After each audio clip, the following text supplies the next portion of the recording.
Ici, Radio Clédou, c'est tout un monde entre vos oreilles.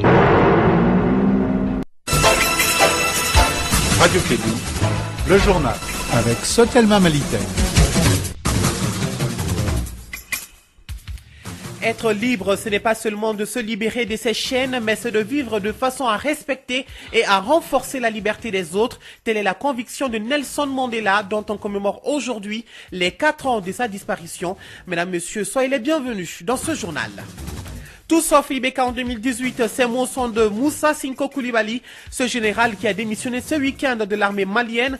Il qualifie même les 5 ans d'Ibrahim Boubacar Keïta de bilan désastreux. Les détails dans ce journal. Ouverture ce matin ici à Bamako de la conférence ouest-africaine de l'agriculture écologique et biologique. Cette 4e édition veut créer une opportunité émergente de l'agriculture écologique et biologique pour les développements nationaux et régionaux. Dans ce journal, nous ferons également un tour dans le tout nouveau bâtiment de la BESIC. L'édifice inauguré hier a coûté près de 5 milliards de francs CFA. Actualité sur le plan étranger, le premier ministre libanais Saad Hariri vient de revenir sur sa démission un mois après cette décision surprise qui avait pris de court le Liban et la communauté internationale. Et c'est officiel, la Cour suprême des États-Unis a donné son feu vert à l'application intégrale du décret du président Trump qui vise à interdire l'entrée sur le territoire des ressortissants de 6 pays dont la population est majoritairement musulmane.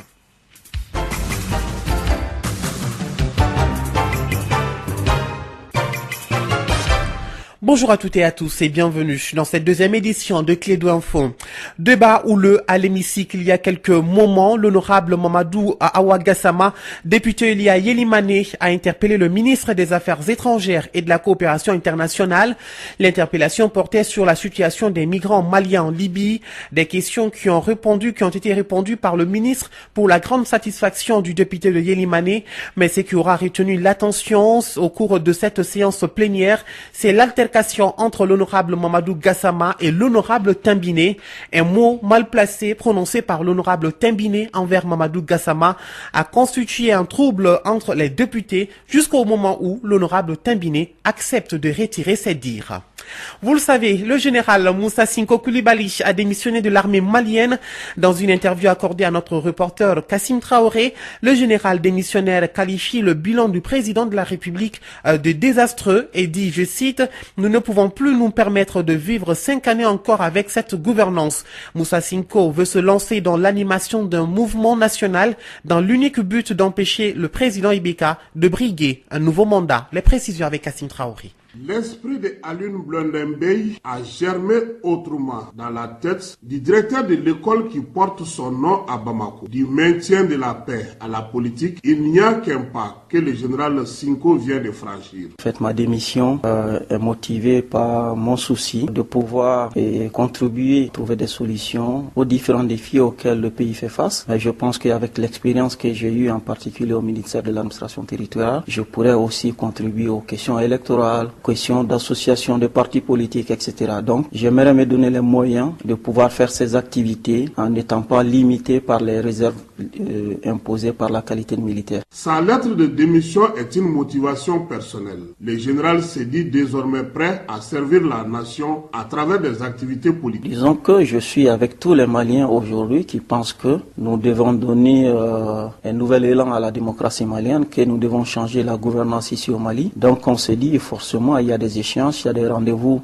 qui pointent à l'horizon. C'est une belle opportunité pour essayer de changer le cours de l'histoire de notre pays. Donc bien évidemment, on va saisir ces opportunités pour essayer d'influencer et d'influer sur l'avenir de notre pays. À la question de savoir s'il sera candidat pour Koulouba 2012, il donne la réponse suivante. Le plus important pour le moment, c'est de nous assurer que au mois de septembre de l'année prochaine, que nous aurons une autre façon de gouverner notre pays. C'est-à-dire que nous allons mobiliser tous les Maliens qui croient que nous pouvons faire mieux que ce qui se fait actuellement et nous allons nous donner, par le jeu démocratique, les élections, la chance d'amener notre équipe plus performante et pour gérer les affaires de l'État. Ça veut dire que vous ne faites plus confiance en le président Ibeka? Disons que le constat, c'est pas seulement moi qui le fais, mais le bilan est désastreux et nous ne pouvons plus nous permettre de vivre 5 5 années encore avec cette gouvernance. Donc je pense qu'il serait sage, même pour l'équipe qui est aujourd'hui en place, de tirer les mêmes conséquences et de dire peut-être qu'il est temps de passer le relais à d'autres personnes. Tout porte à croire que le général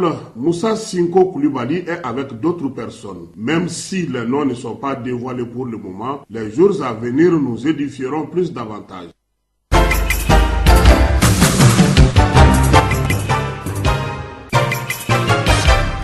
13h05, créer une opportunité émergente de l'agriculture écologique et biologique pour les développements nationaux et régionaux. C'est le thème de la 4e conférence ouest-africaine de l'agriculture écologique et biologique qui se tient au Mali. Cette technique culturelle est soutenue par 4 pays de la CEDEAO, à savoir le Nigeria, le Sénégal, le Bénin et le Mali. L'ouverture des travaux de 2 jours a eu lieu ce matin. Écoutons Seydou Keïta, conseiller technique au ministère de l'Agriculture. Au Mali, comme partout ailleurs, il y a aujourd'hui la nécessité de définir les nouvelles zones de partenariat et d'améliorer les partenariats existants. Quand l'environnement de l'agriculture a subi des modifications profondes avec l'apparition de nouveaux acteurs, de nouvelles alliances avec des enjeux et des risques. Il en est de même de l'environnement dans lequel interviennent les acteurs publics et privés, des modalités d'engagement et un sens de responsabilité mutuelle plus élevé. La politique de développement agricole au Mali, telle que nous le voulons, repose sur la modernisation de l'agriculture familiale. Nous sommes convaincus que cette option est un facteur de l'émergence d'un secteur équilibré, compétitif et intégré dans l'économie sous-régionale. En outre, elle vise à garantir la souveraineté alimentaire et à faire du secteur agricole le moteur de l'économie nationale en vue d'assurer le bien-être des populations. Voilà, à l'instant, Seydou Keïta, conseiller technique au ministère de l'Agriculture. Ces propos ont été recueillis par Fanta Diakité. Bientôt, impact mondial sur la migration. Du moins, c'est la volonté affichée par les États membres de l'ONU. La société civile et les autres acteurs de la question travaillent d'arrache-pied pour réussir ce pari dès l'année prochaine. Une réunion préparatoire de la conférence intergouvernementale pour l'adoption d'impact mondial pour des migrations sûres, ordonnées et régulières se tient depuis hier à Puerto Vallarta au Mexique. Les détails avec Mamadou Kane. Il s'agira pour les participants à la rencontre de Puerto Vallarta de procéder à l'issue des 3 jours de travaux à la synthèse de conclusions et recommandations adoptées lors des consultations régionales et des sessions thématiques informelles qui se sont tenues en avril puis au mois de novembre dernier. Les conclusions de la réunion serviront à l'élaboration de l'avant-projet du pacte mondial à travers des recommandations sur divers aspects de la migration identifiés dans la déclaration de New York, dont la facilitation des migrations sûres, régulières et ordonnées, la protection des droits et du bien-être des migrants ou encore la réduction de la migration irrégulière et forcée et ses conséquences. Le Mali est représenté à cet événement par une délégation conduite par le ministre des Maliens de l'extérieur et de l'intégration africaine, Dr Abdrahman Silla.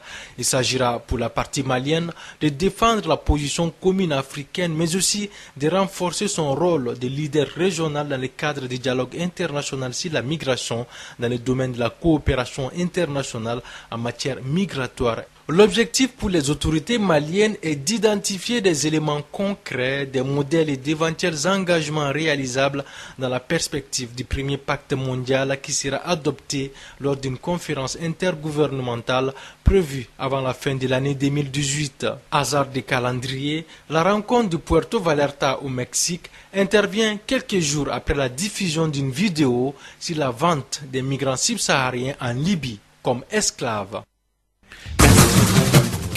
Nous continuons avec l'actualité internationale. En Algérie, mettre le numérique au service de la citoyenneté, c'est la promesse d'un nouveau mouvement d'opposition en Algérie. Ibtikar, c'est le nom de l'initiative présentée à la presse hier. Grève des enseignants en Guinée-Conakry déclenchée par une partie du syndicat de l'éducation en Guinée. La grève ne faiblit pas malgré la détermination du gouvernement à minimiser son impact. Hier encore, dans plusieurs villes du pays, le mouvement a été suivi, mais c'est c'est surtout à Conakry qu'il est le plus développé. Dans les rues de Kaloum, le quartier administratif et des affaires, ils étaient nombreux à arpenter les rues sous les regards intéressés de la population jusqu'à quelques pas du palais présidentiel.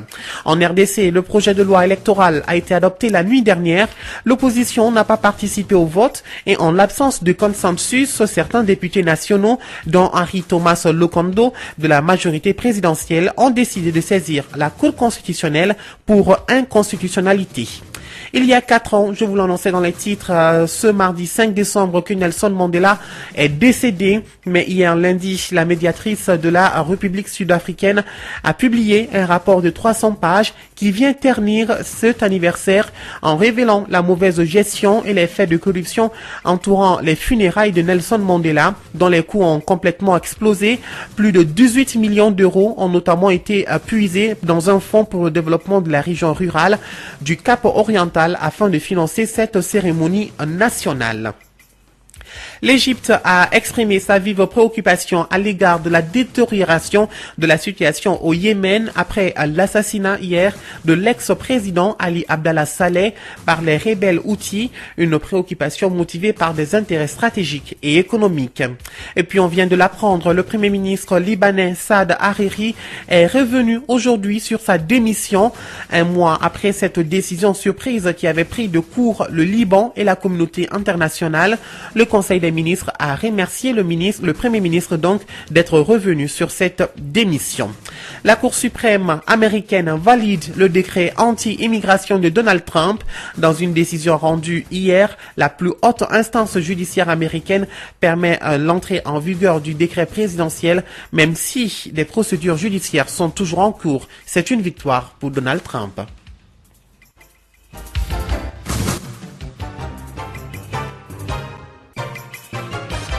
Retour à l'actualité nationale. Un bâtiment imposant pour une meilleure offre de services. La BESIC a inauguré hier son tout nouveau siège dans le quartier d'affaires de la CI 2000. L'édifice a coûté près de 5 milliards de francs CFA. Le projet de réalisation de l'infrastructure a été confié à des entreprises maliennes et sous-régionales. Les explications de Mahamadou Kane. Le nouveau siège de la filiale malienne du groupe Banque Sahélo-Sahélienne pour l'investissement et le commerce comporte 8 niveaux avec un sous-sol, un rez-de-chaussée et 4 étages.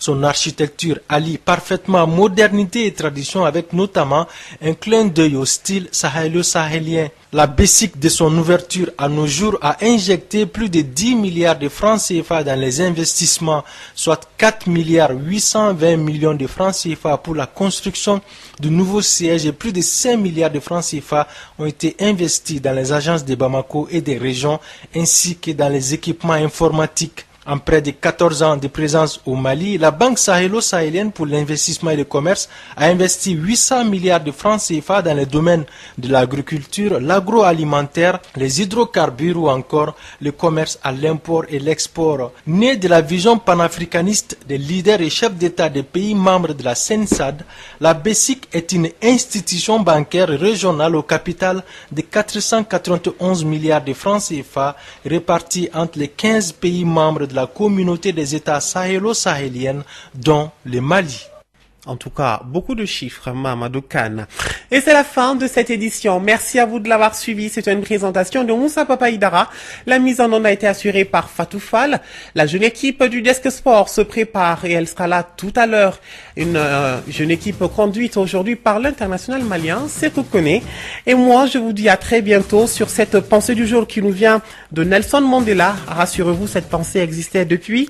Le courage n'est pas à l'absence de peur, mais la capacité de vaincre. Mesdames, Messieurs, excellent après-midi.